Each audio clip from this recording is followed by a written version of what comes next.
It is Steven here, and in today's video, we are going to be breaking down the must-start kickers for your fantasy football teams going into week 4. And guess what, guys?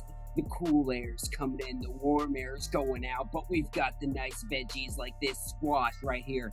My buddy Sebastian the Squash is going to be joining us for this video today, ladies and gentlemen, guys. And if you are not already a part of the Catch fam, make sure to drop down there, hit the subscribe button, come on and join the best community in all of fantasy football. And if you do like this video, if you like hanging out with Steven and Sebastian the Squash, make sure to hit that like button too, always appreciated. But most importantly, get in those comments. Make sure to let me know who you're thinking about starting, who you're thinking about benching or cutting for the waivers this week, guys, so I can let you know my thoughts on that, so we can set your roster up nice and right for this Sunday's matchups, guys. But with that said, let's talk about the men with the best feet in all of football, the must-start kickers for week 4. Number 1, Tyler Bass for the Buffalo Bills, and he was born in South Carolina, ladies and gentlemen, and he credits his Meemaw, spelled M-E-E-M-A-A-W, for helping him to try out for football when he was a kid. So shout out Meemaw of Tyler Bass, man, the Fisherman, for putting the best kicker in football, man. This guy is so consistent. He gets it done, and he is tied to one of the most exciting players to watch in all of football, and that man, his name is Josh Allen.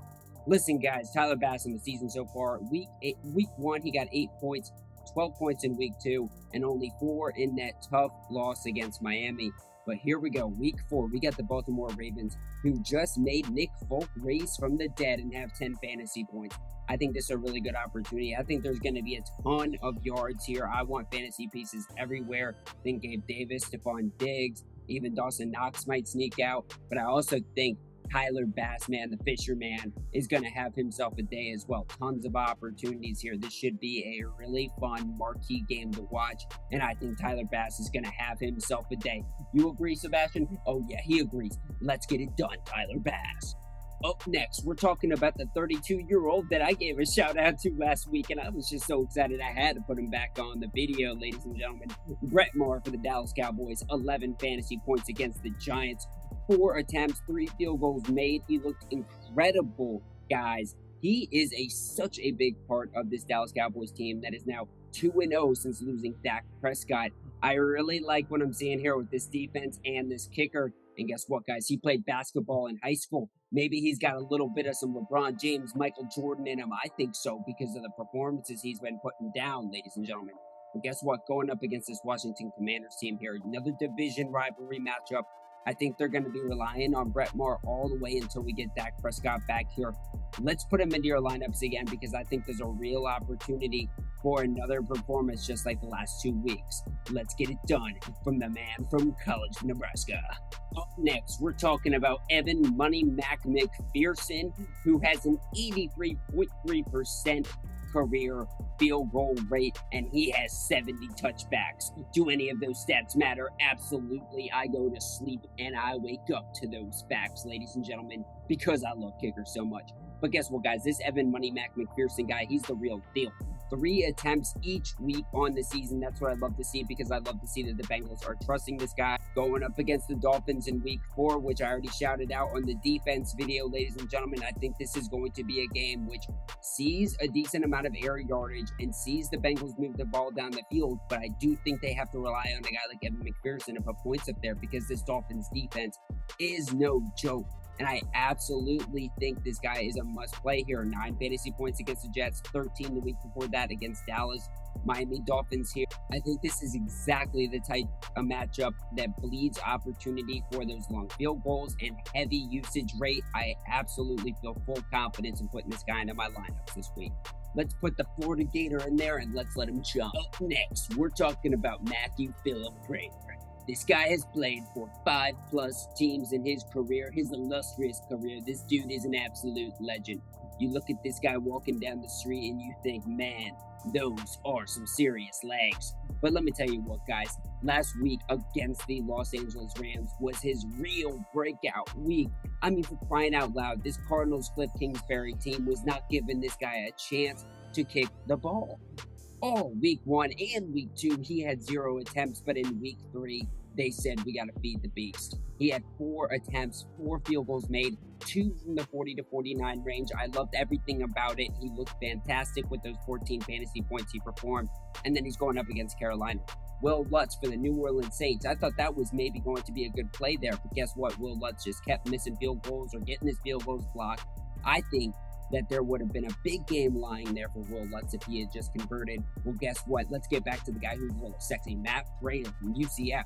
He gets this matchup against Carolina. I think he converts those field goals. I think the Cardinals' offense is a little bit better than the Saints. I think they give more opportunities for him to convert, and I think Matt Prater could be in for a big back-to-back Drake type of performance here. Let's put Matt Prater in your lineups, guys, and let's get it done. Up next, we're talking about the most athletic man in all of America. We're talking about GANO, who captured 3 state titles in track in high school and won the 100-meter dash with a 10.55. I mean, wow, that is fantastic. The only thing more impressive than his high school legacy is his fantasy performances this season. Last week against the Dallas Cowsuckers, he had 14 fantasy points, 2 from the 50-plus range. I mean, 2 from the 50-plus range. That is just absolutely tasty. That's what you put on your ice cream, put some sprinkles on top, just a tasty little treat. But this guy's being used at a heavy rate. 4 attempts this week, 4 attempts last week. Against the Carolina Panthers in week 2, he had 17 fantasy points, man. This guy is just so critical. Brian Daboll has been using him with Daniel Jones. This Giants team lost last week against the Dallas Cowboys, but they have looked better. Going up against the Chicago Bears, I think Jair Santos and GANO are pretty good options here, and I give the favor to GANO because I think the Giants are going to win, but I also think that GANO is the better kicker. Let's get it done. Let's put him in your lineups, guys. He has proved to us that he is a big-time performer, both in high school, then in college, and now in the NFL. Let's put him on your fantasy roster, and let's let him become a big full-time kicker. Up next, we're going back to a man that I had a lot of love for early this season. He gave me a couple stinkers, and I said, oh, why you got to do me like that, Greg? We're talking about Greg Joseph. Going up against the New Orleans Saints in week 4, though, I think this is a really good spot for a bounce back. The Vikings look like they lost their legs a little bit, right? But going into New Orleans, and I think he can have a pretty big performance here, right? Because the Saints defense is a lot stronger than the Detroit Lions, who they just played, right? So I think that the Vikings are going to have to rely on their kicker more. Dalvin Cook a little bit banged up too, although Alexander Madison, he can get it done as well. But I think this Vikings team is going to move the ball enough to put it in Greg Joseph's hands here, or shall I say his feet here, and he's going to get it done against the New Orleans Saints. And man, this is a big game for the Vikings too, who are reeling, because that Detroit Lions game, I thought that was going to be an easy victory, and they barely pulled it out, right? This is a big-time game right here. Let's rely on some big-time players with big-time toes. Greg Joseph through the up post. Up next, we're talking about my beautiful man, Matt Gay. I wish I could talk about you all the time, Matt Gay, because I love you so much. Well, let me tell you what, you need to love him too. Because while I do talk about this Rams team regressing in the defense video, there's no regression with this man. He is absolutely brilliant. And let me tell you what, your biggest risk, your biggest red flag this week is if Sean McVay pulls some Houdini type of stuff and doesn't let Matt get kick and he goes for it on 4th down like he did last season a couple times, which really screwed up his stats. But guess what? I don't think he's going to do it this week. I don't think he's going to get too fancy-antsy against the Kyle Shanahan-led 49ers this time because his team is not as good this time. I think he relies on Matt Gay just like he relied on him last week against the Arizona Cardinals, where he had 9 fantasy points, 2 attempts, 2 field goals made, and 1 from the 40 to 49 range. The San Francisco 49ers team is good on the defensive side of the ball, so I do not think they are going to have as much success. I don't think the Rams are going to have as much success moving the ball like they have this season. I think this is going to be a game where Cooper Kupp gets it done, obviously, but after that, it's really Matt Gay who converts these drives, ladies and gentlemen. If you've got Matt Gay, okay, and he's not on your team already, he's not starting already, you need to go get this man because his leg is like 1,000 winds of autumn breeze, okay, with flowers raising from the dirt. This is your man. Put him in your lineups and do not think twice about it. Matt Gay for president. And with that said, guys, that has been the must-start kickers for your fantasy football teams going into week 4, ladies and gentlemen. We have got some great weather coming in. We got the fall weather coming in, which is always a tasty treat. It is always good to bundle up and watch some games, but it's also good to bundle up and get some of the catch in your life, guys. If you are not already a part of the catch, we definitely encourage you to hit that subscribe button, join the best community in all of fantasy football. And if you do love my video or any of these videos that we produce out there, make sure to hit that like button. It's always greatly appreciated, guys. But most importantly, make sure you get in those comments.